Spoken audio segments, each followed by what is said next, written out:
स्थापकाय च धर्मस्य सर्वधर्मस्वरूपिणे अवतारवरिष्ठाय रामकृष्णाय ते नमः।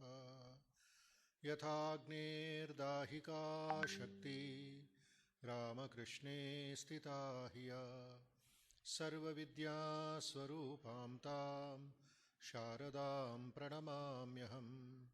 जननीं शारदां देवीं रामकृष्णं जगद्गुरुं पादपद्मे तयो श्रित्वा प्रणमामि मुहुर्मुहुः। नमः श्रीयतिराजाय विवेकानन्दसूरये सच्चित्सुखस्वरूपाय स्वामिने तापहारिणे अज्ञानतिमिरान्धस्य ज्ञानाञ्जनशलाकया चक्षुरुन्मीलितं येन तस्मै श्रीगुरवे नमः। त्वमेव माता च पिता त्वमेव बन्धुश्च सखा त्वमेव विद्या द्रविणं त्वमेव सर्वं मम देवदेव। ॐ सहना भवतु सहनौ भुनक्तु सह वीर्यं करवावहै तेजस्विनावधीतमस्तु मा विद्विषावहै। ॐ शान्तिः शान्तिः शान्तिः। हरिः ॐ। तेजोऽसि तेजोमयि देहि वीर्यमसि वीर्यं मयि देहि बलमसि बलं मयि देहि ओजोऽसि ओजो मयि देहि मन्युरसि मन्युं मयि देहि సహోసి సహో మయి దేహి. ఇతరుల శ్రేయస్సు కోసరం, ఆరోగ్యము కోసరం, వారి సంతోషము, మంచి జీవితం కోసరం ప్రార్థన చేద్దాం. సర్వస్తరతు దుర్గాణి సర్వో భద్రాణి పశ్యతు సర్వసద్బుద్ధిమాప్నోతు సర్వసర్వత్ర నందతు సర్వే భవంతు సుఖినః సర్వే సంతు నిరామయాః సర్వే భద్రాణి పశ్యంతు మా కశ్చిద్ దుఃఖభాగ్ భవేత్.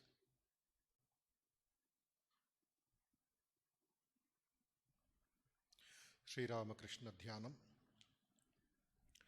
నేరుగా కూర్చొని మీ హృదయంలోనే భగవద్ నామస్మరణ చేస్తూ శ్రీరామకృష్ణ రూపాన్ని, ఆయన గుణాల్ని తలుచుకోండి, భావించండి, ధ్యానించండి. ఓం హృదయ కమల మధ్యే రాజితం నిర్వికల్పం సదసదఖిల భేదా అతీతం ఏకస్వరూపం ప్రకృతి వికృతి శూన్యం నిత్యమానందమూర్తిం విమల పరమహంసం రామకృష్ణం భజామః. విమల పరమహంసం రామకృష్ణం భజామః. తాత్పర్యం: వికారములు లేదా మార్పులు లేనివాడు, అపక్షయం, వినాశం వంటి షడ్విధ వికారాలు లేనివాడు, సదసదఖిల భేదాతీతం, సత్యము అసత్యము, ధర్మాధర్మాలు, మంచి చెడులను భేదములకు అతీతుడు, అవిభక్తుడు, ప్రకృతి కలుగజేసే మార్పులకు అతీతుడు, సదా ఆనందస్వరూపుడు, దేదీప్యమానంగా ప్రకాశించేవాడు, నిరంజనుడు, కల్మషలేనివాడు, నా హృదయ కమలంపై కొలువై ఉన్నవాడు అయిన పరమహంస శ్రీరామకృష్ణులను ధ్యానిస్తున్నాను.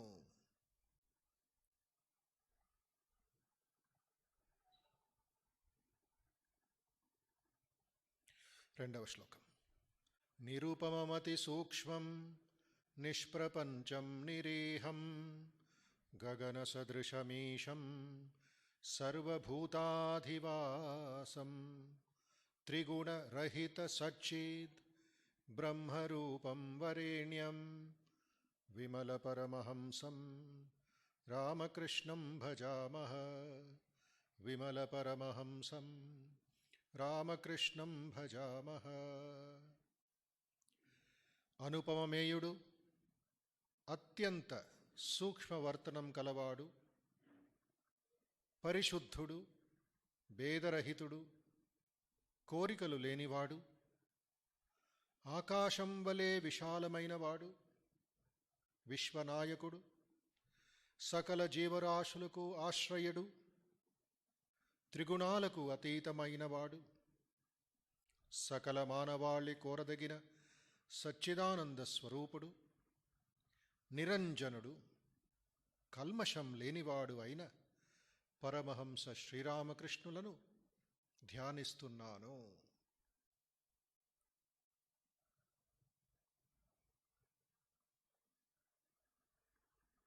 మూడవ శ్లోకం. వితరితుమవతీర్ణం జ్ఞానభక్తి ప్రశాంతి ప్రణయగలితచిత్తం జీవదుఃఖాసహిష్ణుం ధృత సహజ సమాధిం చిన్మయం కోమలాంగం విమలపరమహంసం రామకృష్ణం భజామః. విమలపరమహంసం రామకృష్ణం భజామః. జ్ఞానము, భక్తి, ప్రశాంతతలను యథేచ్ఛగా అనుగ్రహించడానికి అవతరించినవాడు, ప్రేమరసపూర్ణమైన హృదయం కలవాడు, జీవుల దుఃఖాలను చూసి సహించలేనివాడు, సహజ సిద్ధంగా సదా సమాధివిష్టుడై ఉండేవాడు, చైతన్య ప్రపూర్ణుడు, కోమల శరీరుడు అయిన పరమహంస శ్రీరామకృష్ణులను ధ్యానిస్తున్నాను.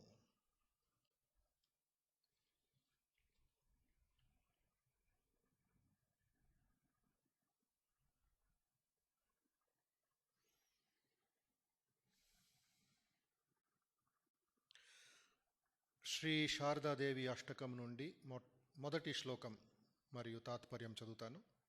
దయచేసి విని శారదామాత రూపం మీద ధ్యానం చేద్దాం.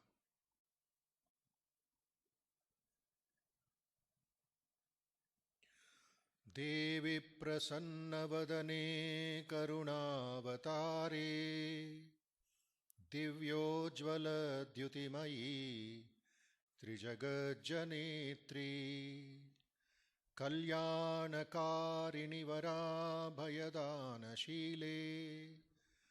మాతర్విరాజ సతతం మమ హృత్సరోజే.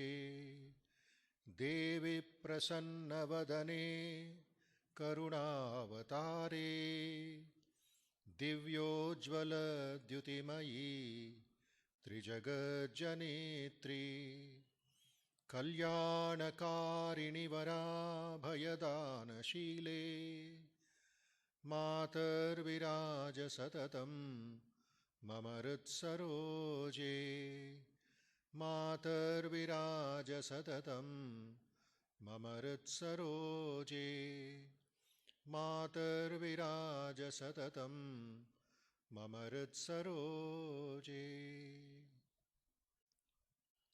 ప్రశాంత మనోహర ముఖారవిందముగల ఓ శారదామ్మ, ఓ శారదాదేవి, మూర్తీభవించిన కరుణావతారమా, దివ్య ప్రకాశ కాంతితో వెలుగొందుచు ముల్లోకాలను పాలించే జనని, సకల మానవాళికి వరాలను, రక్షణను ప్రసాదించి శుభాలను చేకూర్చే తల్లి, ఎల్లప్పుడూ నా హృదయ పద్మమునందు కొలువై ప్రకాశించవమ్మా. ఎల్లప్పుడూ నా హృదయ పద్మమునందు కొలువై ప్రకాశించవమ్మా.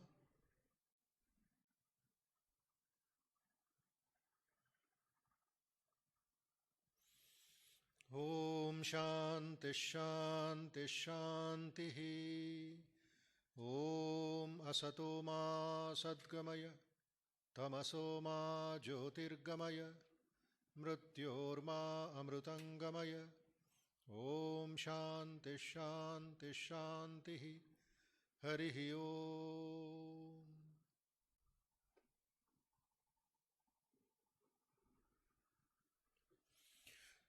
సర్వవ్యాపి సర్వోత్తముడు సర్వజ్ఞుడు నిత్యమానందమూర్తి అయిన భగవాన్ శ్రీరామకృష్ణ పాదపద్మాలకు సాష్టాంగ నమస్కారం చేస్తున్నామని భావించండి.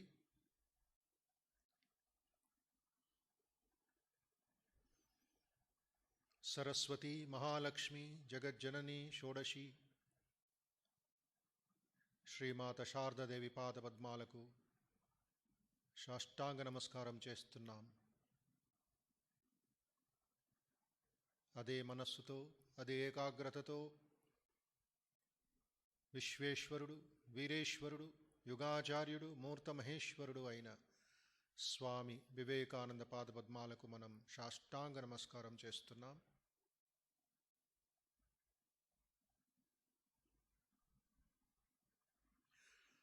మంత్రం పుచ్చుకున్న భక్తులు వారి వారి గురువుల పాదపద్మాలకు నమస్కారం చేసుకోండి. ఎందరో మహానుభావులు అందరికీ వందనములు అనుకుంటూ సత్పురుషులు మహాయోగులు మహాత్ములు మన దేశంలో ఇతర దేశాల్లో ఎంతోమంది ఉన్నారు. కొంతమంది మాత్రమే మనకు తెలుసు. తెలిసిన వాళ్ళకి తెలియని వాళ్ళకి అందరిలోనూ భగవంతుడిని చూస్తూ అందరిలోనూ ఆ మంచితనాన్ని చూస్తూ ప్రణామాలు అర్పించుకోండి.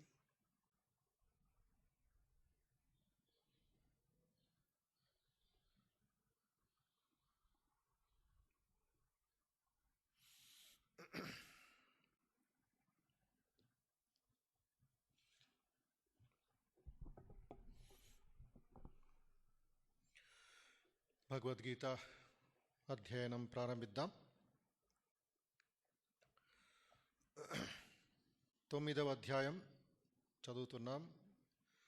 గత 2 నెలల నుండి కొద్ది కొద్దిగా ఉండే సమయం అనుసరిస్తూ 9వ అధ్యాయంలో ఈరోజు 12వ శ్లోకము నుండి 16వ శ్లోకం వరకు పారాయణం చేద్దాం. 12 నుంచి 16 రాజవిద్య రాజగుహ్య యోగం. ఎవరింట్లో పుస్తకాలు ఉన్నాయో వారు మీ టేబుల్ మీద పుస్తకం పెట్టుకొని వింటూ మీరు కూడా పారాయణం చేయండి.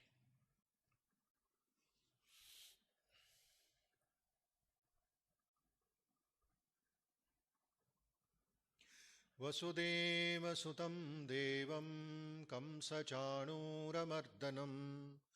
దేవకీ పరమానందం కృష్ణం వందే జగద్గురుం. అథ నవమోऽధ్యాయః రాజవిద్యా రాజగుహ్యయోగः. శ్రీభగవానువాచ మోఘాశా మోఘకర్మాణో మోఘజ్ఞానావిచేతసః రాక్షసీమాసురీం చైవ ప్రకృతిం మోహినీం శ్రితాః మహాత్మానస్తు మాం పార్థ దైవీం ప్రకృతిమాశ్రితాః భజంత్యనన్యమనసో జ్ఞాత్వా భూతాదిమవ్యయం సతతం కీర్తయంతో మాం యతంతశ్చ దృఢవ్రతాః నమస్యంతశ్చ మాం భక్త్యా నిత్యయుక్తా ఉపాసతే జ్ఞానయజ్ఞేన చాప్యన్నే యజంతో మాముపాసతే ఏకత్వేన పృథక్త్వేన బహుధా విశ్వతో ముఖం అహం క్రతురహం యజ్ఞః స్వదాహమహమౌషధం మంత్రోహమహమేవాజ్యం అహమగ్నిరహం హుతం. ఓం శాంతి శాంతి శాంతి.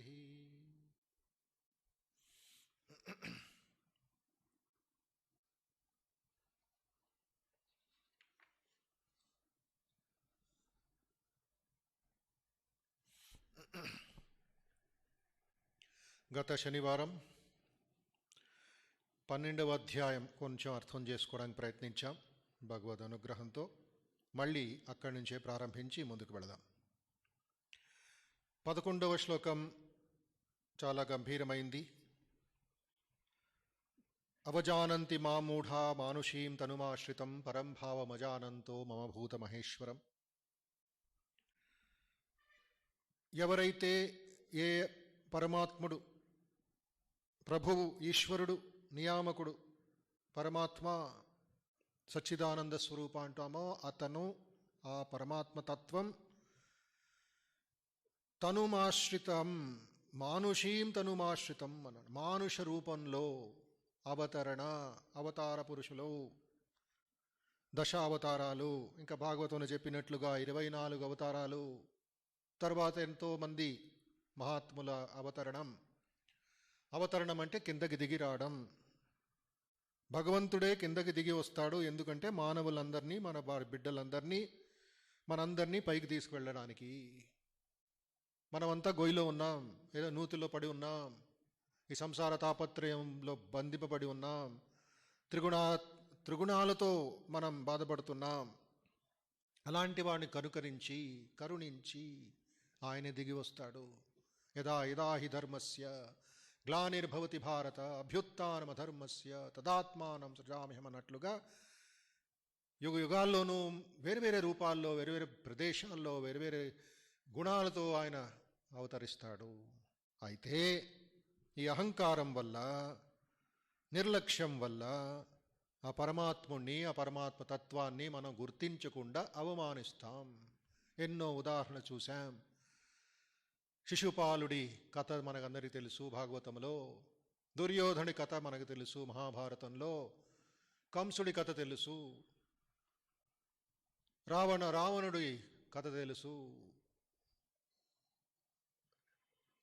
ఆ సమయంలో, రావణుడి సమయంలో దండకారణ్యం వ్యవహరిస్తున్నప్పుడు ఎంతమంది మాత్రం భక్తులు, ఋషులు శ్రీరామచంద్రుని, పరమాత్ముడిని అర్థం చేసుకోగలిగారు? అది కూడా చెప్పాను. శ్రీరామకృష్ణులు అంటారు 12 మంది మాత్రమే ఋషులు ఆ పరమతత్వాన్ని అర్థం చేసుకోగలిగారు. వేరే వాళ్ళందరూ, ఆ ఋషులందరూ ఏమనుకున్నారు? దశరథుడి పుత్రుడే, అయోధ్యకు చెందిన రాజకుమారుడే అని వాళ్ళు రాముణ్ణి లిమిట్ చేశారు.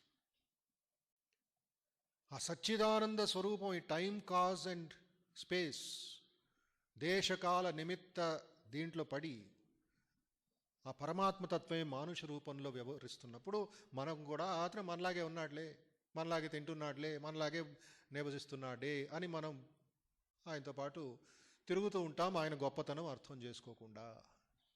శ్రీరామకృష్ణ జీవిత చరిత్ర అదయింది. ఆయన అవతార పురుషుని గుర్తించిన వారు చాలామంది తక్కువ. అందుకే ఒక పాట రాసినప్పుడు, ఏమిటా పాట?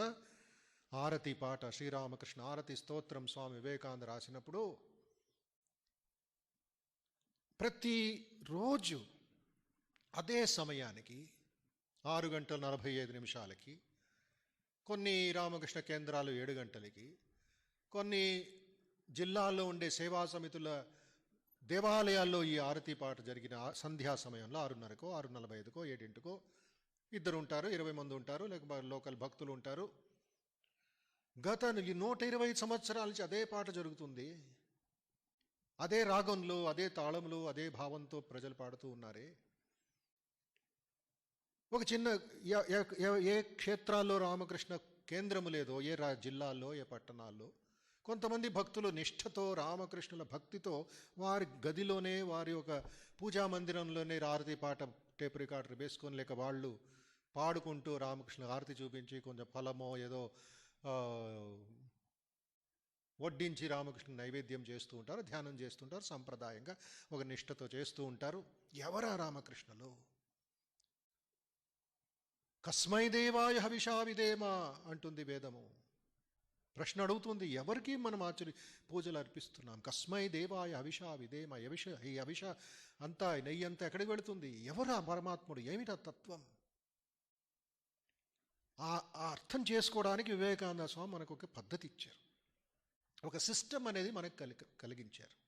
ఆరతి పాట పాడండి, పంచతత్వాలు పరమాత్ముడికి అర్పించండి, సంధ్యా సమయంలో, సూర్యాస్తమ సమయంలో సాధారణమైన పాట అనుకోకుండా ఇటోడు తిరగకుండా ఆ సమయంలో వేరే మాట్లాడకుండా మూటగట్టి అన్నీ మన పనులన్నీ ఆ గంట సేపు రామకృష్ణ స్మరణతో, తర్వాత రామకృష్ణ స్తోత్రమే ఆయన రచించి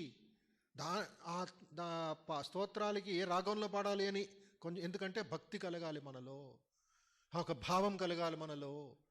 రోజంతా మనం తిరుగుతూ ఉంటాం, ఆ గంట సేపు అయినా ఏకాగ్రత మనస్సుతో, ఆ నిష్ఠతో, ఆ భక్తితో. అప్పుడేమవుతుంది, మనకి ఈ అవమానింపబడే అహంకారంతో ఉండే మనస్సు తొలగిపోయి, అహంకారం ఉండే మనస్సు, అజ్ఞానం ఉండే మనస్సు కరిగి ఆ వేడిలో కొంచెమైనా అర్థం చేసుకుంటాం. కొంచెమైనా ఎవరయ్యా రామకృష్ణ, ఎవరయ్యా విఠల, ఎవరయ్యా దైవం అని కొంచెమైనా జ్ఞానం కలుగుతుంది. లేకుండా ఉంటే అవజానంతి మా మూఢత్వంలోనే మనం బతుకుతూ ఉంటాం. ఎవరు భగవంతుని అర్థం చేసుకోరు? ఎందుకు అర్థం చేసుకోరు?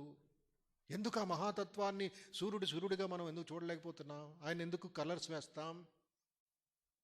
మోఘాశా మోఘకర్మాణో మోఘజ్ఞానా విచేతసః రాక్షసీం ఆసురీం చైవ ప్రకృతిం మోహినీం శ్రితాః. మోఘాశ వ్యర్థ కామలు, కోరికలు, వ్యర్థమైన కోరికలు, అవసరం లేని కోరికలు. కామం అంటే కోరిక, ధర్మార్థ కామ మోక్షమని మనందరికీ తెలుసు. అయితే ఇక్కడ ధర్మానికి విరుద్ధమైన కామం అని చేస్తుంటామే, ప్రజలు చేస్తూ ఉంటారే, ఎవరెవరు ఇక్కడ కామవాంఛనలో మునిగి ఉంటారే, అది వేస్ట్. మోఘాశ వ్యర్థమైన కామములు, మోహ కర్మాణ వ్యర్థమైన కర్మలు. కామం అంటే ఆ వ్యర్థమైన కామం అంటే వ్యర్థమైన పనులు చేస్తూ ఉంటాం. మంచి పనులు ఉంటే మంచి కోరిక, రామకృష్ణ మఠానికి వచ్చే కోరిక, లేక తీర్థయాత్రకు వెళ్ళే కోరిక, మంచి కోరిక ఏది? అప్పుడు కావలసిన పనులు, అలాంటివి ఆ గోల్, ఆ లక్ష్యం రీచ్ అవ్వడానికి ఆ కర్మలు చేస్తూ ఉంటాం, ఆ పూజలు చేస్తూ ఉంటాం, ఆ వ్రతాలు ఆచరిస్తూ ఉంటాం. లేకుండా ఉంటే కర్మలు కూడా వేస్టే, మోగ. తరువాత మోఘ జ్ఞాన నిష్ఫల జ్ఞానులు. ఆ జ్ఞానం కూడా మంచిదైనప్పటికీను, జ్ఞానం బై ఇట్ సెల్ఫ్ పవర్, శక్తి ఉన్నప్పటికీను ఇక్కడ వేస్ట్ నాలెడ్జ్. లాభం లేదు ఆ నాలెడ్జ్తో. మనం ఇన్ఫర్మేషన్ పెట్టుకొని ఉంటాం మనం బుర్రలో, దానివల్ల తలనొప్పి, స్ట్రెస్, టెన్షను, యాంగ్జైటీ, వ్యర్థమైన జ్ఞానం, ఇన్ఫర్మేషన్, న్యూస్ పేపర్ చదువుతూ, టీవీలు చూస్తూ, ఇది చేస్తూ, వీళ్ళతో మాట్లాడి వాళ్ళతో మాట్లాడి ఆ నాలెడ్జ్ అంతా ఊరికనే ఒక వెయిట్ అంతే. దాని ఒక ఇది ఉంటుంది, వాల్యూలెస్ అని. అందుకే శ్రీకృష్ణుడు 3వ శ్లోకం 2వ అధ్యాయంలో అర్జునుడి చంపదెబ్బలు వాయించి కొట్టి పారేశాడు. విసిరి పారేయి అన్నాడు. క్లైబ్యమాస్పగమః పార్థ నైతత్వైపబధ్యతే క్షుద్రం హృదయ దౌర్బల్యం త్యక్త్వా. త్యజించు హృదయ దౌర్బల్యాన్ని. వేస్ట్ అది. నువ్వు చెప్పిన మాటలు దేనికి వాల్యూ లేదు. అది కూడా నాలెడ్జే. అయితే ఆ నాలెడ్జ్ ఏమీ లాభం లేదు. శ్రీరామపురం అన్నట్లుగా ఎవరో ఇద్దరు మిత్రులు మామిడి తోటకు వెళ్ళి మామిడి పండ్లు తిండామని వెళితే, ఒకడు పుస్తకం నోట్బుక్ తీసుకొని లెక్క పెడుతున్నాడు, ఎన్ని ఆకులు ఉన్నాయి, ఎన్ని కొమ్మలు ఉన్నాయి, ఎన్ని వెరైటీ మామిడి పళ్ళు ఉన్నాయి. ఇంకోడు హాయిగా చెట్టు ఎక్కి మామిడి పండు తిని మూర్తి కడుక్కొని నీళ్లు తాగేసి బయటికి వెళ్ళాడట. వీడు లెక్కలు చేస్తున్నాడు. రామకృష్ణ పరమహంస అంటారు, ప్రపంచానికి వచ్చావు, ఈ మానవ శరీర జన్మ పొందావు, వెళ్ళు భగవంత్ కైంకర్యం చేయి. ఎందుకు లెక్క పెడుతున్నావు ఎన్ని చెట్లు ఉన్నాయి, ఎంతమంది ఉన్నారని? నీకెందుకు అది? ఆ నాలెడ్జ్ వేస్ట్ నాలెడ్జ్ అంటారు. అందుకే పరావిద్య అపరావిద్య అన్నారు ఛాందోగ్యోపనిషత్తులు. పరావిద్య అంటే సుప్రీం నాలెడ్జ్, అపరావిద్య అంటే మనం నేర్చుకున్న ఈ భౌతిక జ్ఞానం మాత్రమే, యూనివర్సిటీ డిగ్రీ మాత్రమే. యూనివర్సిటీ డిగ్రీ చదివితే పెద్ద ఉద్యోగం దొరుకుతుంది, లేక పెద్ద ఆస్తిపాస్తులు సంపాదించవచ్చు, పెద్ద పేరు ప్రతిష్ట తిరగచ్చు, విమానాలు తిరగచ్చు, అంతేనా? హిందీలో అన్నట్లుగా రోటీ కపడా మఖాన్ విద్యాభ్యాసం. మంచి పరోటాలు తినచ్చు, బట్టలు వేసుకోవచ్చు, భవనాల్లో ఉండొచ్చు. అది చూసాం కదా, గత 4 నెలల నుంచి, మార్చి నెల నుంచి ఏం చేస్తున్నాం? అందరూ ముక్కు మూసుకొని, కళ్ళు మూసుకొని, నోరు మూసుకొని కూర్చోను. ఏం చేస్తాం? వ్యర్థం, అంతా వ్యర్థమే, అంతా వేస్టే. నామస్మరణ ఒకటే మిగులుతుంది. అంతకాలే చ మామేవ స్మరన్ ముక్త్వా కలేవరం. శరీరం పడిపోయే లోపల కొంచెమైనా నామస్మరణ చేయి, జపం చేయి, బ్రేళ్ళు ఇచ్చారు భగవంతుడు, జపమాలు ఇచ్చాడు, జపం చేయి కాసేపు, ఒకసారి రెండుసార్లు కాదు, లెక్క పెట్టుకో. నిష్ఠ, భక్తి, శ్రద్ధ ఒక లక్ష్యం పెట్టుకో నాయన. వేస్ట్ఫుల్గా నాలెడ్జ్ పెంచుకొని ఏమి లాభం? అసలైన నాలెడ్జ్ పరావిద్య. అందుకే శ్రీరామకృష్ణ పరమహంస అసలైన ఈ ఇన్ఫర్మేషన్ పక్కన పెట్టేసి ఆయన ఆ ఒక తత్వం నాకు తెలుసుకోవాలని ఉంది, తల్లి గురించి తెలుసుకోవాలని అన్నా చెప్పగలవా అది అని గదాధరుడు 16 సంవత్సరాల యువకుడు అన్న రామకుమార్ని ప్రశ్నిస్తే స్తబ్దమైపోయాడు. ఇదైపోయాడు, షాక్ అయిపోయాడు. అన్న, ఏమిట్రా నీ ప్రశ్న? నాకు అన్ని విషయాలు తెలుసు, ఆ ఒక్కటి తెలియదు నాయన అని అన్న రామకుమారి ఒప్పుకున్నాడు. అయితే రామకృష్ణ పరమహంస, నువ్వు చెప్పకపోతే, నీకు తెలియకపోతే నేను తెలుసుకుంటా. అలా ప్రారంభమైంది రామకృష్ణ పరమహంస అసలైన జ్ఞానం. ఈ మోఘ జ్ఞానంని వదిలి ఆయన అసలైన జ్ఞానం, పరిశుద్ధ జ్ఞానంకి వెళ్ళాడు. అమ్మా అమ్మా అమ్మా అమ్మా, మంత్రాలు తెలియవమ్మా, నాకు తంత్రాలు తెలియవమ్మా, ముద్రలు ఏమిటో తెలియవమ్మా, అసలు నువ్వు ఉన్నావా అమ్మా, నా మాటలు వింటున్నావమ్మా, నువ్వు మేము అర్పిస్తున్న నైవేద్యం స్వీకరిస్తున్నావు నువ్వు? ఎవరో చెప్పారని కాదు, కమలాకాంతుడికి, రామప్రసాదుడికి, ఇంకెంతోమంది భక్తులకి నువ్వు కనబడ్డావంట, మాట్లాడావంట, వాళ్ళ పాటలు విన్నావంట. నేనెందుకు నిన్ను చూడలేకపోతున్నానమ్మా? రామకృష్ణ పరమహంస ఏడ్చి అదే జ్ఞానం, మా జ్ఞానం. అందుకే పరమహంస హృదయ కమలం మధ్య ఆ పరమహంసని మనం ధ్యానిస్తున్నాం. అసలైన జ్ఞానం గురించి, ఆ విఫలమైన జ్ఞానం పెట్టుకొని మనం భగవంతుణ్ణే అవమానిస్తాం. అవజానంతి మా మూఢ మానుషీం తనుమాశ్రితం. ఎవరు చేస్తారు ఇది? మోఘాశ, వేస్ట్ నాలెడ్జ్ ఉన్నవాళ్ళు.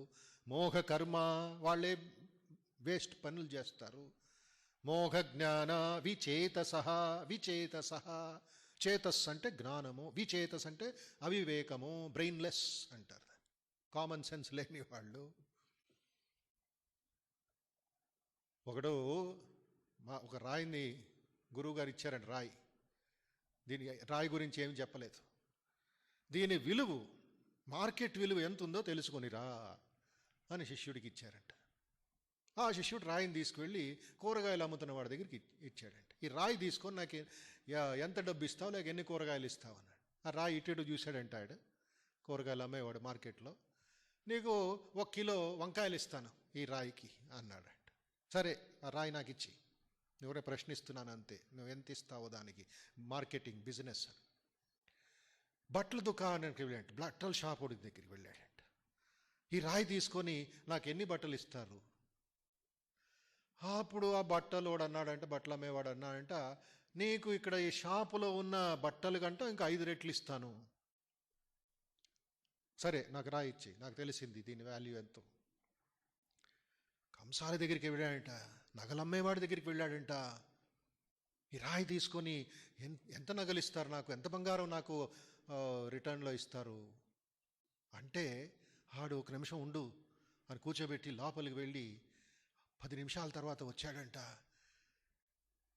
ఈ రాయితో పాటు నీ ప్రపంచమంతా నీకు ఇచ్చేస్తాను, ఈ రాయి నాకు ఇచ్చి, ఈ ప్రపంచమంతా నీకు దానం చేసేస్తాను, నీకు కొనేసి ప్రపంచాన్ని కొని ఈ రాయి నాకు ఇచ్చేసేయి, నువ్వు ప్రపంచమంతా తీసుకుపో, అంత విలువిస్తాను నీకు అన్నాడు. సరే, రాయి ఇవ్వండి.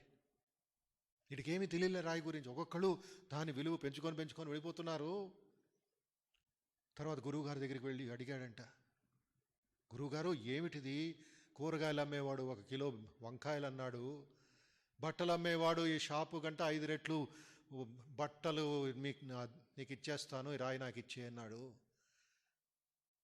ఈ నగలమ్మేవాడి దగ్గరికి వెళితే ఈ మార్కెట్ అంతా నీకు ఇచ్చేస్తానయ్యా, ప్రపంచం అంతా నీకు కొని ఇచ్చేస్తానయ్యా, రాయికి నాకు ఇవ్వయ్యా అంటే, ఏమిటి సార్ ఇది?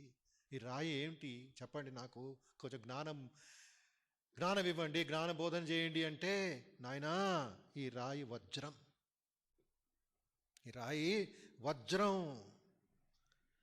వారి మనోభావాల వల్ల, వారి తత్వం, వారి అలవాట్లు బట్టి ఈ రాయి యొక్క విలువని వారు గుర్తించగలిగారు.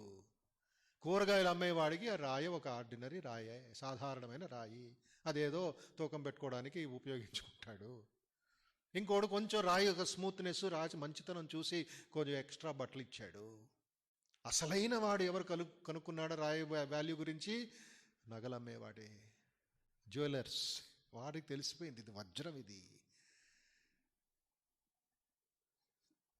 ఆ భావం శ్రీరామేశ్వరము చెప్తారు. ఎవరు అర్థం చేసుకోగలరా జగజ్జనని? మోఘాశ మోఘకర్మాణో మోఘజ్ఞాన విచేతస. వారందరికి బ్రెయిన్ పోయింది, అసలైనది ఇది పోయింది. అది తర్వాత రాక్షసీం ఆసురీం చయేవ ప్రకృతిం మోహినీం శ్రితాః. 3 ముఖ్యమైన గుణాలు బోధిస్తున్నాడు. నెగటివ్ పర్సనాలిటీ,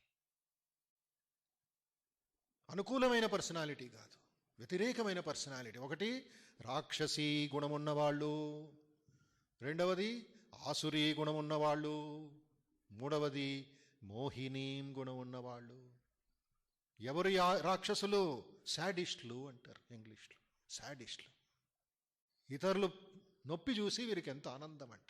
గుచ్చుతూ ఉంటారంట, నొక్కుతూ ఉంటారంట, వాళ్ళని అవమానిస్తూ ఉంటారంట. వాడికి చాలా ఆనందం. వాళ్ళ బాధ కలుగుతూ ఉంటే శాడిస్టులు. ఇంకా ఆనందం, ఇంకా ఇంకా వాళ్ళకి అవమానించడం. Putting salt over the wound అంటారు. అసలే బాధపడుతున్నాడు, వీళ్ళు ఉప్పేస్తాడు దాన్ని, కారం వేస్తాడు దాన్ని. రాక్షసీ మాసురీ మోహిని, ట్రిప్లెట్స్. కవల పిల్లలు కూడా కాదు, ట్రిప్లెట్స్ పుడతారు. ఆ గుణం అలా కలుగుతుంది. అది ఒకళ్ళలోనే ఈ 3 గుణాలు ఉండొచ్చు, ట్రిప్లెట్స్. రాక్షసీ మాసురీ మోహిని. ఈ రాక్షసీ ప్రవృత్తి ఉన్న వాళ్ళు ఏం చేస్తారు? శాడిస్ట్ లాగా బిహేవ్ చేస్తారు. ప్రయోజనం ఏముండదు వాళ్ళకి. దీనికి ఇంకొక పదం ఉపయోగిస్తారు సైకాలజీలో, భర్తృహరి గారు ఉపయోగించారు ఇది.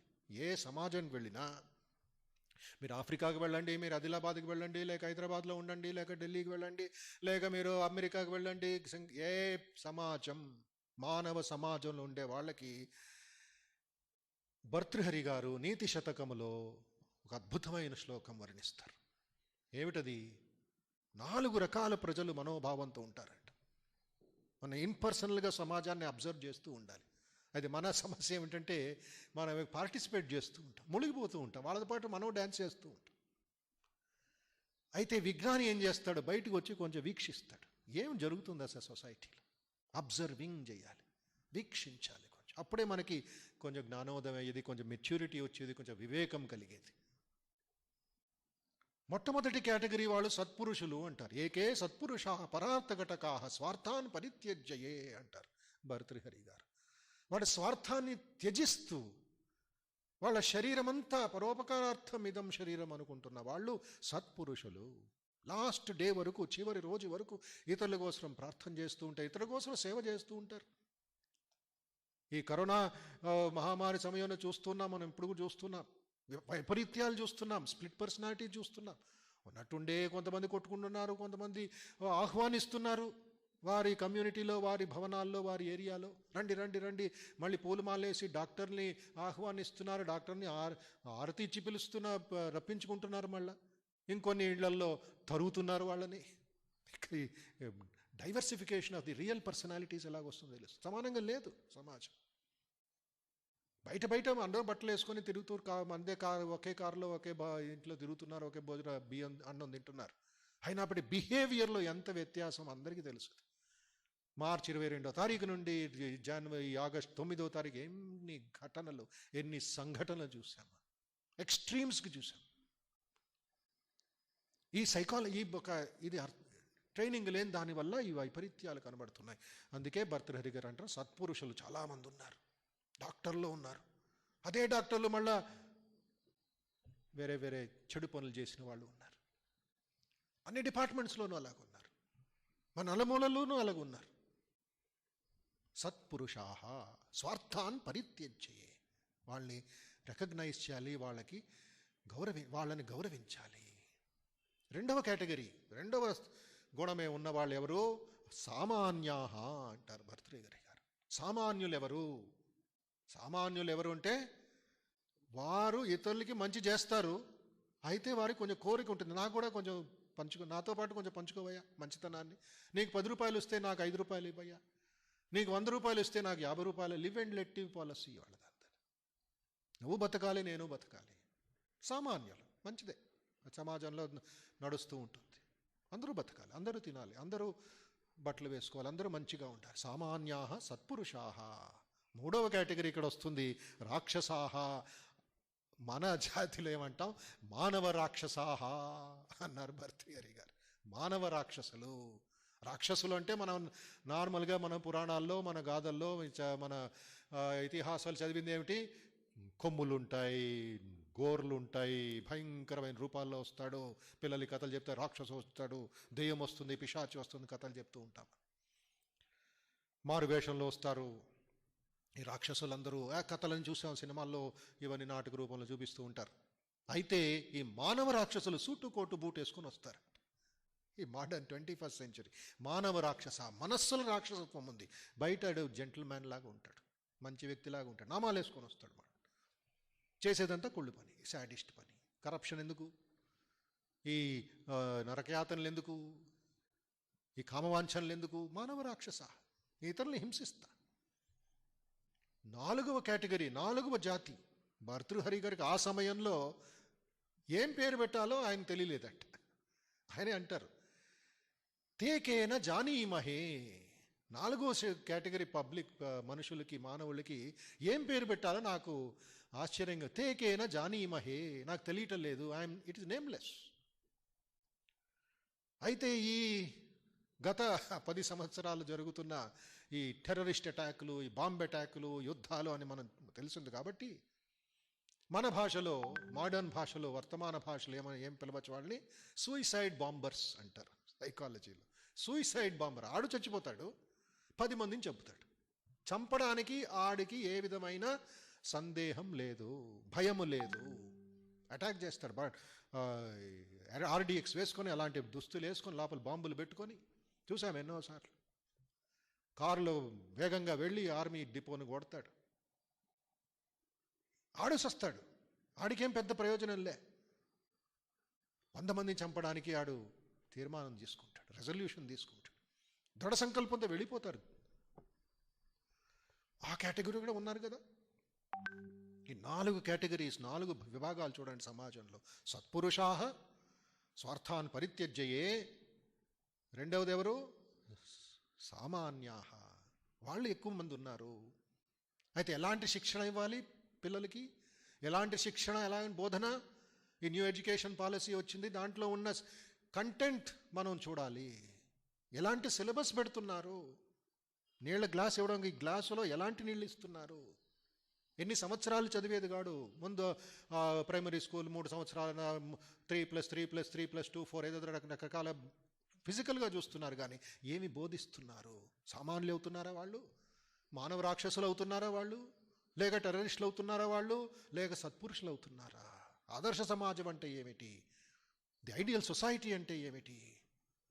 ఎలాంటి రాక్షసులను తయారు చేస్తున్నాం? అందుకే స్వామి రంగనాథాంజీ గారి పుస్తకం ఒకటి ఉంది, enlightened citizenship and our democracy అనే ఆంగ్ల ఉపన్యాసం ఉంది స్వామి రంగనాథాంజీ గారి. అందరూ చదవవలసింది. మా పబ్లికేషన్ డిపార్ట్మెంట్ దొరుకుతుంది పుస్తకాల్లో, ప్రతి ఒక్కళ్ళు చదవాల్సిందే. ఆ అవసరం ఉంది. అది enlightened citizenship, not just a voting citizen అంటారు.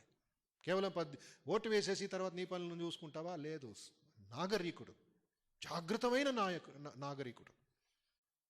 అందుకే వివేకానంద కోరింది, ఉత్తిష్టత జాగ్రత్త, ఉత్తిష్టత జాగ్రత్త.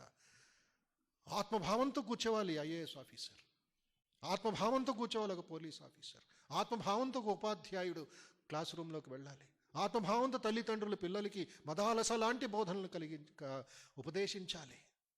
భువనేశ్వరి దేవి ఏ విధంగా వివేకానందకు బోధించిందో అలాంటి బోధనలు కలగాలి క్లాస్ రూమ్లో కానీ, ఇళ్లలో కానీ. నిన్న పేపర్ చదువుతూ ఉంటే, లేక న్యూస్ చూస్తూ ఉంటే విన్నాను, ఒక పోలీస్ ఆఫీసర్ గారు చెప్తున్నారు, ఏదో గ్రామంలో సిద్దిపేట దగ్గర లేక కామారెడ్డి దగ్గర ఒక అబ్బాయి మధ్యాహ్నం భోజనం చేసుకొని, అమ్మ తలనొప్పిగా ఉంది, కొంచెం అలసిపోయాను, నీ ఒళ్ళో పడుకుంటాను అని అమ్మ ఒళ్ళో పడుకున్నాడంట. 6 గంటల సేపు తర్వాత కళ్ళు కూడా తెరవలేదాడు, అమ్మ ఒడిలోనే చచ్చిపోయాడు. హార్ట్ అటాక్ వచ్చింది. ఎన్ని సంవత్సరాలు ఆడికి? 16 సంవత్సరాలు. 16 సంవత్సరాల యువకుడికి హార్ట్ అటాక్, గుండెపూట. తర్వాత చూస్తే స్కూలులు లేవు, క్లాసులు లేవు. కరోనా కారణం వల్ల ఏం చేస్తున్నాడు, అమ్మ నాన్న కూడా వదిలిపెట్టారు. ఎంతసేపు కాపాడగలరు వాళ్ళు? ఏం బోధన ఇచ్చారు వాళ్ళకి? 24 గంటలాడు పబ్జీ ఆట ఆడి ఆడి ఆడి బ్రెయిన్ అంతా కొలాప్స్ అయిపోయి గుండె నొప్పి వచ్చేసి అమ్మ ఒడిలో చచ్చిపోయాడు. అంటే ఈ విద్య ఎవరు బోధించేది ఇదంతాను? అందుకే అలాంటి దుష్ప్రవర్తన జరుగుతుంది, అలాంటి కాలుష్యం, సైకలాజికల్ కాలుష్యం. ఈ కరోనా వస్తుంది, కరోనా పోతుంది, పాజిటివ్గా మనం ఆలోచించాలి. 2 నెలలు పోవచ్చు, ఒక డిసెంబర్ నెలకు పోవచ్చు, లేక 1 సంవత్సరం అయినా పోవచ్చు, పోతుంది. అది ఒకరోజు పోవాల్సిందే. అది ప్రకృతి నియమం, అది ఈ సృష్టి నియమం. అది పర్మనెంట్గా ఏది ఉండదు, మనము పర్మనెంట్ కాదు కదా.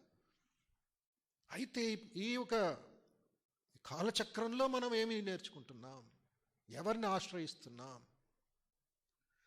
రాక్షసీం ఆసురీం ప్రకృతిం మోహినీం శ్రితా. మోహినీం అంటే ఈ అట్రాక్షన్, ఈ అబ్సెషన్ ఉందే, అది డేంజర్. ఆట ఆడేది డేంజర్ కాదు. అది లేకుండా ఉండగలవా? అక్కడ వివేకం, అక్కడ నీ బ్రేక్ వేయడం మనసుకి. కారులో కానీ, సైకిల్లో కానీ, మీ బైక్లో కానీ బ్రేక్ అనేది లేదా? బ్రేక్ లేకుండా ఉంటే మోహిని వలలో, ఆ మాయ వలలో పడ్డావు. ఎవరిని పట్టుకున్నారు? ఈ శాడిస్టులు అంటాం, లేక వాళ్ళు క్రైమ్స్ చేస్తూ ఉంటారు. ఆసురీం ప్రకృతిం. ఆసురీం అంటే రజస్సు ఎక్కువ వాళ్ళకి పర్సంటేజ్ ఉంటుంది. ఆ రజస్సు ఒక గుణం ఎక్కువ వాళ్ళలో ప్రవర్తిస్తూ ఉంటుంది. రాక్షసీంలో తామసిక గుణం, ఆసురీ గుణం ఉండేవాళ్ళు అంటే రజోగుణానికి లోబడిన వాళ్ళు. మోహిని అంటే తమో గుణంతో నిండిన వాడు. తమస్సు రజస్సు కలిగితే మోహం కలుగుతుంది, ఒక విధమైన అట్రాక్షన్ కలుగుతుంది. వేరే వాళ్ళని అనుభవించాలి, ఆ వస్తువుని చూడడం కాదు, వస్తువే నాకు కావాలి అనడం కాదు. ఇక్కడ వస్తువు ఉంది, ఇక్కడ ఈ వాచ్ ఉంది నా దగ్గర, కనబడుతుంది నాకు. వాచ్ పని ఏమిటి? నా మనసు ఏం చెప్తుంది? ఇప్పుడు 6 గంటల 30 నిమిషాలు అవుతుంది అని చెప్తుంది. ఈ వాచ్ పని అది చూపిస్తుంది. అయితే మోహం ఉండేవాడు ఈ వాచే నేను తీసుకువెళ్ళిపోతా అంటాడు. ఈ వాచ్ని ఉపయోగించుకోడు, నేనే వాచ్ అంటాడు. మోహం మోహం మోహం. ఈ సమాజం మోహం వెలకాను. కామ క్రోధ లోభ మోహ. ఈ క్రోధంతో మోహం క్రియేట్ అవుతుంది. ధ్యాయతో విషయాన్ పుంసః సంగస్తేషూపజాయతే సంగాత్ సంజాయతే కామః కామాత్ క్రోధోభిజాయతే. 2వ అధ్యాయం సాంఖ్యయోగం, స్థితప్రజ్ఞ లక్షణం. దాంట్లో శ్రీకృష్ణుడు బోధిస్తున్నాడు అర్జునుడి ద్వారా మనందరికీ. ఎక్కడ ఏమవుతుందగా, కామం ద్వారా క్రోధము, క్రోధం ద్వారా మోహము, మోహం ద్వారా బుద్ధినాశం, బుద్ధినాశం ద్వారా ప్రణశ్యతి, జీవితమే నాశనం అయిపోయింది. ఇక్కడ ఈ రాక్షసీ మాసురి ప్రవృత్తి వాళ్ళ నైజం అయిపోయింది, వాళ్ళ గుణం అయిపోయింది అంటారు. మనస్సులో, మైండ్ మేనేజ్మెంట్లో ఏం చెప్తారంటే, ఒక తేలు బావిలో పడిందంట. తేలు బావిలో పడితే అది రక్షించుకోలేక విటపడా కొట్టుకుంటుందంట, విలవిలా కొట్టుకుంటుంది. నీళ్లు అన్ని చోట్ల నీళ్లే. ఒక కప్ప అటు వెళుతుందంట. కప్ప, ఈ తేలుగారు అడిగారంట, కప్పగారు నన్ను కొంచెం ఒడ్డుకు తీసుకువెళ్ళండి. కప్ప తన నైజం ఏమిటి? కప్ప నైజం ఏమిటి? సేవ చేయడం. సరే, నా వెనక్కి కూర్చో, నా వీపు మీద కూర్చో, నేను బయటికి తీసుకువెళతా. ఈ తేలుగారు కప్పగారు వీపు మీద కూర్చున్నారంట. కప్ప అలాగే ఈదుకుంటూ ముందుకు పడుతుందంట. ఇంకొంచెం దూరం అయితే తేలు కుట్టిందంట. కప్పను కుట్టింది. కప్ప అడిగింది, ఎందుకు కుడుతున్నావు? ఏం పర్లేదు, ఏమనుకోవద్దు, అది నా నైజం అంతే, ఏమనుకోవద్దు. సరే అని చెప్పి ఇంకొంచెం 2 అడుగులు ముందు వెళితే ఇంకోసారి కుట్టిందంట. ఏంటి, ఇందాక చెప్పా కదా ఎందుకు కుడుతున్నావు నన్ను? ఏమనుకోవద్దు, ఏం అవ్వలేదు, నీకేం పర్లేదు, కొంచెం అది నా నైజం అంతే అని తేలుగారు చెప్పిందంట. కప్ప అందంట, నీ నైజం కొట్టడం అంతే, నా నైజం ఏమిటో నేను చూపిస్తా అని మళ్ళీ నీళ్ళల్లో దూకిందంట. ఇలాగా ఎవరి నైజం వదలలేకపోతే, మార్చుకోకపోతే దెబ్బలు పడతాయి. యాటిట్యూడ్నల్ చేంజ్ అంటారు, మైండ్ సెట్ చేంజ్ అంటారు. మార్చుకోవాలండి కొన్ని. వివేకానంద స్వామి అంటారు ఇక్కడ, సత్యం అనేది సమాజానికి వంగకూడదు. ఎప్పుడైతే సత్యం సమాజానికి వంగిందో అది అసత్యం అవుతుంది, అది కరప్షన్ అవుతుంది, బ్లాక్ మార్కెటింగ్ అవుతుంది, రోగాలు ఇవి పెరుగుతాయి. Truth will not pay homage to any society ancient or modern అంటారు స్వామి వివేకానంద. అద్భుతమైన మాట ఇది. జ్ఞానయోగ ఉపన్యాసాల్లో ఆయన బోధిస్తారు Vivekananda. Truth will not pay homage to any society ancient or modern. వర్తమాన సమాజమో ఎప్పుడో జరిగిన 5 సంవత్సరాల సమాజమో, సత్యం మీద నిలబడే సమాజమే అసలైన సమాజం. మనం ఇంతవరకు బతికున్నాం, ఇంతవరకు జీవిస్తున్నామంటే సత్పురుషులు ఉన్నారు కాబట్టి. వారి త్యాగమే మన లాభం, మన ఆనందం. ఎక్కడో రక్షిస్తున్నారు ఆ బార్డర్స్లో, కష్టపడుతున్నారు పాపం సముద్ర తీరాల్లో. రైతులు బాధపడుతున్నారు మన కోసరం, మనం ఇక్కడ ఫుడ్ వేస్ట్ చేస్తాం. Truth will not pay homage to any society ancient or modern. Society has to pay homage to truth or die అనే పదం ఉపయోగిస్తారు వివేకానంద.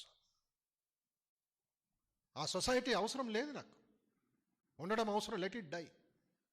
కొత్త సమాజాన్ని సృష్టిద్దా which can cooperate with the society. సూర్యుడికి మనము నమస్కారం చేస్తామా, సూర్య నమస్కారం చేస్తామా, లేదా సూర్యుడు మనకు నమస్కారం చేస్తున్నారా మనం విఐపీస్ అని? సూర్యుడి ఎనర్జీని మనం ఉపయోగిస్తున్నాం కదా, సోలార్ ప్యానెల్స్ పెట్టి సోలార్ ఎనర్జీ అంటున్నాం కదా. సూర్య భగవానుడికి నమస్కారం చేస్తున్నాం కదా. ఆదిత్యాయ నమః, భాస్కరాయ నమః. ప్రతిరోజు సూర్య నమస్కారం చేయవలసిందే. ఆ ఆదిత్యుడిని, ఆ భాస్కరుని తేజస్వి రూపాన్ని చూడవలసిందే. ఆ కిరణాలు మన శరీరంలోకి వెళ్ళాలి. సన్ బాత్ అంటారు. విటమిన్ డి శరీరం కొంచెం సూర్యుడి వైపు తిప్పుకోవాలి. Truth will not pay homage to any society ancient or modern. Society has to pay homage to truth or die అంటారు. మోఘాష మోగకర్మాణో మోగజ్ఞాన విచేతస. అలాంటి ఒక భగవంతుడే నిందించేశారు. శిశుపాలుడికి ఎన్ని డిస్కౌంట్ ఇచ్చాడు భగవంతుడు? 100 సార్లు. కంసుడికి ఎంత డిస్కౌంట్ ఇచ్చాడు? రావణాసురుడికి ఎంత ఇది చేసి, హిరణ్యకశిపుడికి ఎంత ఫ్రీడమ్ ఇచ్చాడు? ఇచ్చినప్పటికీ వాళ్ళు భగవంతుడు పాపాత్ముల పాపాన్ని తొలగించడానికి ఆ పుండరీకాక్షుడు పుట్టాడు కాబట్టి, పుట్టినప్పటికీనూ మనం అర్థం చేసుకోలేకపోతున్నామే. ఇంకా నిందలు జరుగుతున్నాయే. శ్రీకృష్ణుడి తత్వం గురించి, రాసలీల గురించి, రాముడి యొక్క వైభవం గురించి విమర్శలు జరుగుతున్నాయే. మనకు అన్నీ తెలిసినట్లుగా ఆయన భగవంతుడే విమర్శిస్తున్నాం. శ్రీరామకృష్ణుడు కూడా విమర్శిస్తుంటారు కొంతమంది. ఆ సమయంలోనే, శ్రీరామకృష్ణ జీవిస్తున్న సమయంలో పిచ్చివాడు ఒక పూజారి యువకుల మనస్సును చెడగొడుతున్నాడు అని కలకత్తా ప్రజలు శ్రీరామకృష్ణ పరమహంసని విమర్శించారు. సంఘటనలు ఉన్నాయి, చదువుతున్నారు మీరు, చదవాలి. అవజానంతి మా మూఢ మానుషీం తనుమాశ్రితం. అందుకే పోతన గారు అంటారంట, పోతన భాగవతంలో, ఈ పుండరీకాక్షుడు మన పాపాలని తొలగించడానికి పుణ్యాత్ముడు పుట్టాడే, అయితే మన పాపం వల్ల ఆ పరమాత్ముడినే మనం పాపి అన్నాం. శమంతకమణి దొంగతనం చేశావు, వెన్న దొంగ, ఈ దొంగ, ఆ దొంగ అన్నావు శ్రీకృష్ణుడిని, రాముణ్ణి, శ్రీరామకృష్ణుల్ని. ఆ అహంకార భావంతో ఉండే వరకు మనం ఏమీ చేయలేము. మనం ఈ సంసార చక్రంలో మళ్ళీ ఇదైపోతాం, పిండి అయిపోతాం. జాగ్రత్త వహించాలి. అయితే ఇక్కడ ఒక ప్రశ్న, ఇంకెవరు అర్థం చేసుకోలేరా భగవంతుణ్ణి? ఇంకంతేనా మన కథ? ఇంకేమైనా ఉందా? ఇంకేమైనా మార్గం ఉందా? ఇంకెవరైనా ఉన్నారా మన సమాజంలో నలుమూలలు? ఎతకాలా? పెద్ద గడ్డి మావులో సూదిని ఎదుగుతున్నట్లు మనం ఎతకాలా? లేదు. నెక్స్ట్ శ్లోకం చూద్దాం. 13వ శ్లోకం ఏం నేర్పిస్తుంది మనందరికీను?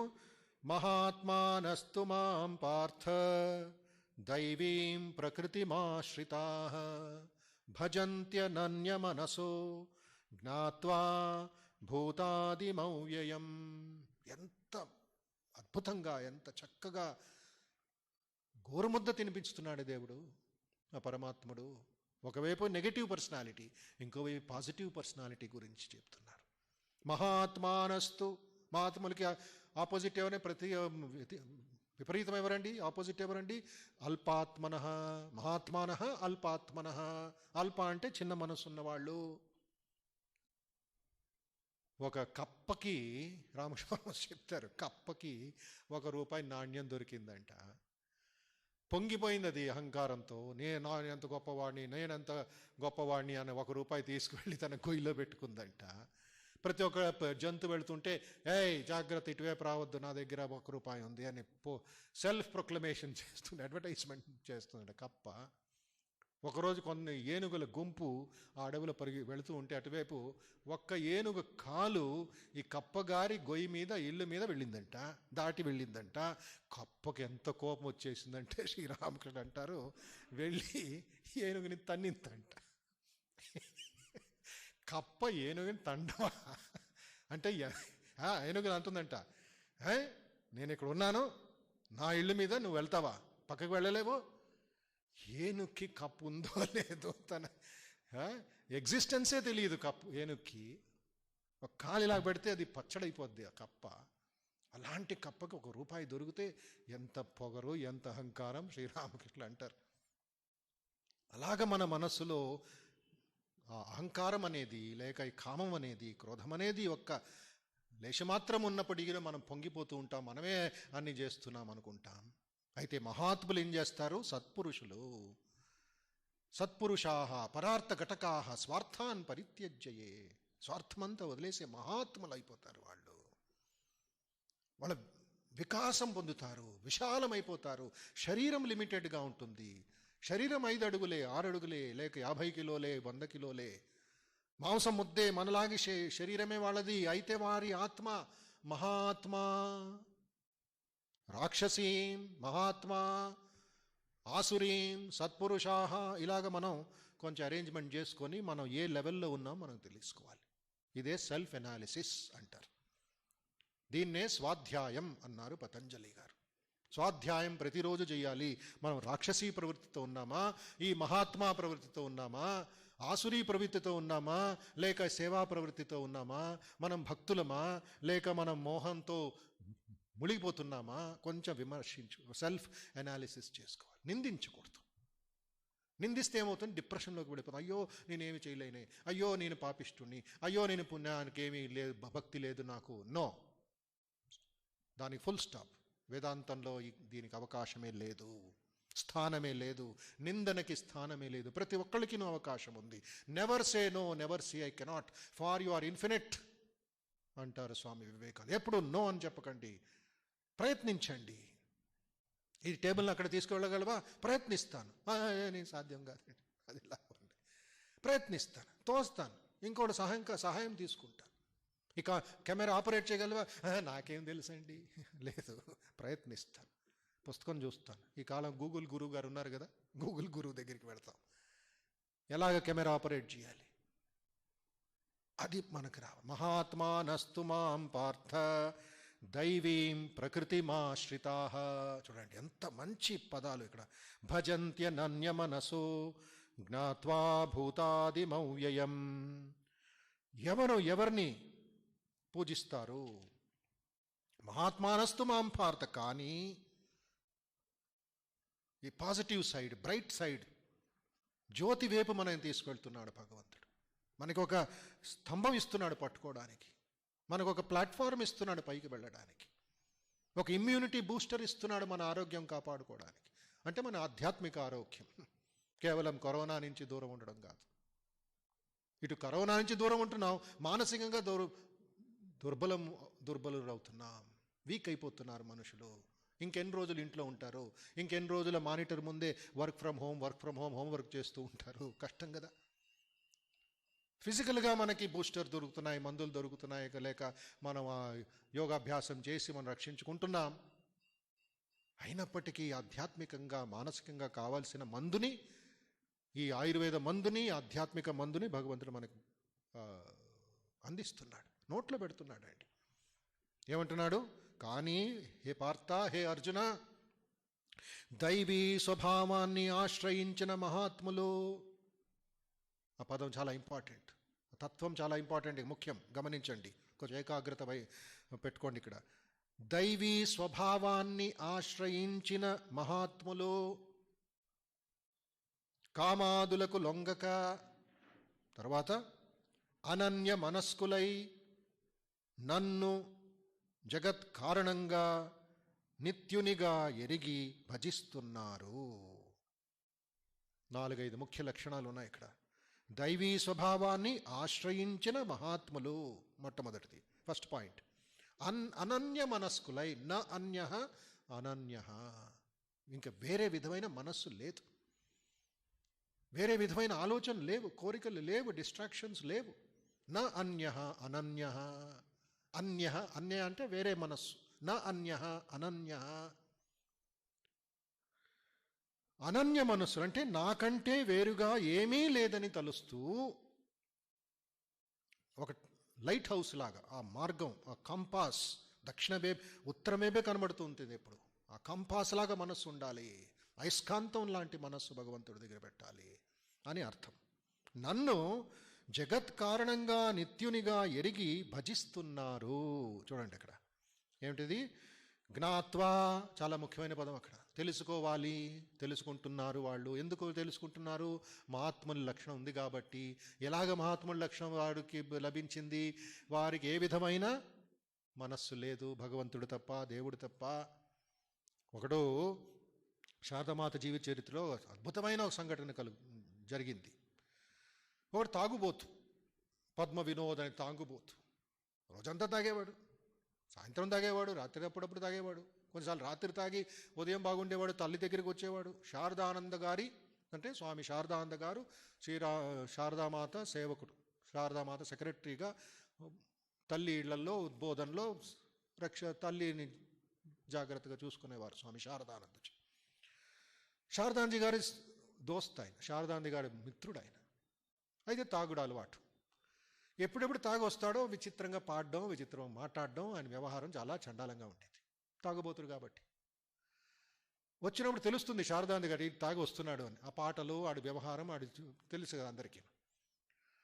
వచ్చినప్పుడు వెంటనే ఒకరోజు రాత్రిపూట వచ్చాడంట శారదానంద గారి శిష్యు. వేరే బ్రహ్మచారులందరికీ ఇన్స్ట్రక్షన్ ఇచ్చాడు, వచ్చిన వెంటనే అందరూ తలుపులు వేసేయండి, కిటికీలు వేసేయండి, ఈడు బయట నుంచి అరుస్తాడు, తల్లి నిద్ర చెడగొడతాడు, డిస్టర్బ్ చేస్తాడు అమ్మని అని చెప్పి, అమ్మ ఈడి మాటలు, ఈడు అరుపులు తల్లికి వినబడకూడదు అని చెప్పి శారదానంద గారు ఇన్స్ట్రక్షన్ ఇచ్చి లోపలికి వెళ్ళిపోయారంట. సరిగ్గా 7:30-8 గంటలకి రాత్రి తాగి, విపరీతంగా తాగి ఆ రోజు వచ్చాడు. అన్ని కిటికీలు మూసేసుంది, ద్వారం మూసేసుంది, ఉద్బోధన్ భవనం ద్వారం. అమ్మ కనబడతలేదు. ఇంకా ఏడుపు ఏడుపు ఏడుపాడు. ఏడిచి ఒక అద్భుతమైన పాట పాడాడు. మేము అప్పుడప్పుడు పాడుతూ ఉంటాం. ఉఠగో కరుణామయీ కోలగో కుటీర్ ద్వార్, బెంగాలీ పాట అది. ఏ అమ్మా, లే అమ్మా, లే అమ్మా, లే అమ్మా, మేమిక్కడ బాధపడుతున్నామమ్మా, చీకటిలో ఈ అంధకారమైన ప్రపంచంలో మునిగిపోయావమ్మా, నువ్వు అంతఃపురంలో కూర్చొని ఆనందిస్తున్నావమ్మా. పాట గట్టిగా పాడాడంట. ఉఠగో కరుణామయీ కోలగో కుటీర్ ద్వార్, నీ తలుపు తెరుచుకోమ్మా, ఎందుకమ్మా తలుపు ముందు మూసుకొని కూర్చున్నావు, మేము ఇక్కడ బాధపడుతున్నాం, మేము బిడ్డలు కాదా అమ్మా, ఈ రోడ్లోనే మేము పడి ఉండాలా అమ్మా అని పాట పాడితే ఇంక తల్లి హృదయం ఆగుతుందా? వెంటనే పై డాబా మీద ఉండింది, మేడ మీద ఉండింది అమ్మ, ఫస్ట్ ఫ్లోర్లో. పాట వినింది. ఉఠగో కరుణామయీ కొలగో కుటీర్దో అని పెద్ద పాట అది. మెల్లిగా శారదానికి చెప్పకుండా అమ్మ తన కరుణామూర్తి ముఖంని, ఆ కరుణా రూపాన్ని తలుపు కిటికీలు తెరిచి చూపించిందట, దర్శనమిచ్చింది పద్మ వినోద్కి. రోడ్లోనే ఆడు విలవిలా తిరుగుతూ తిరుగుతూ సాష్టాంగ నమస్కారం చేశాడట ఆ మురికిలోనే. ఆ ఆనంద బాష్పాలతో మళ్ళా అలాగ పాడుకుంటూ ఇంకొక పాట పాడుతూ శారదాంజలిని ఎక్కిరిస్తూ, నువ్వు ఎంత కాపాడినా కరుణామయి అమ్మ దర్శనమిచ్చింది నాయన అని ఇంకొక బెంగాలీ పాట పాడి శారదాంజలి గారి గది దగ్గరికి వెళ్ళి గట్టిగా పాడి వెళ్ళిపోయాడంట, కొంచెం ఎక్కిరించడానికి. నువ్వేమో బంధించావు అమ్మని, అమ్మ నాకు కరుణామూర్తి దర్శనమిచ్చింది అని చెప్పి. చూడండి, మహాత్మాన అనన్య భక్తి ఉంటే వైకుంఠ ద్వారాలు తెరుచుకుంటాయి, స్వర్గద్వారం అపావృతం. భద్రాచల రామదాసు గారిని రామచంద్రుడు రక్షించలేదా? ఎన్ని సంఘటనలు ఉన్నాయి, ఎన్ని సంఘటనలు. వివేకానంద స్వామి జీవిత చరిత్ర చదివిన ఎన్ని సంఘటనలు. రామకృష్ణ పరమహంస స్వయంగా ఆయన రక్షించలేదా? రామచంద్రమూర్తి వివేకానంద స్వామిని రక్షించలేదా? ఉత్తర భారతంలో వెళ్తున్నప్పుడు అలాంటి ఎన్నో సంగతులు ఉన్నాయి. అనన్య భక్తి ఉండే వాళ్ళకి ఇవన్నీ కలుగుతాయి. జ్ఞానం కలుగుతుంది, ఆ భక్తి కలుగుతుంది, ఆశీర్వాదం కలుగుతుంది అని 13వ శ్లోకం మనం అర్థం చేసుకోవడం ప్రయత్నిద్దాం. ఇంకొన్ని విషయాలతో వచ్చే శనివారం వరకు ఆగాలి. 11వ తారీఖు శ్రీకృష్ణ జన్మాష్టమి. ఒక సూచన, ఈ ఈ లైవ్ స్ట్రీమింగ్ చూస్తున్న వాళ్ళందరికీను ఉదయం 8 గంటల నుండి 11 గంటల వరకు సంపూర్ణమైన భగవద్గీత పారాయణం ఉంటుంది. ఎవరికి ప్రవేశం లేదు. మీరు మీ భవనాల్లో ఉండి, మీ ఇళ్లలో ఉండి ఇది చూసుకోవాలి, వినాలి, మీరు పారాయణం చేసుకోవచ్చు. సాయంత్రం 6:30కి ఆరతి, తర్వాత విశేష పూజ భజనలు 8:15 వరకు ఉంటుంది. ఇవన్నీ లైవ్ స్ట్రీమింగ్ మూలకంగా మీ అందరికీ మీ గృహంలోనే కృష్ణ పూజ చేసుకుంటూ ప్రార్థన చేయండి. ఓం శాంతి శాంతి శాంతి. హరి ఓం తత్సత్. శ్రీరామకృష్ణార్పణమస్తు. లోకా సమస్తా సుఖినో భవంతు.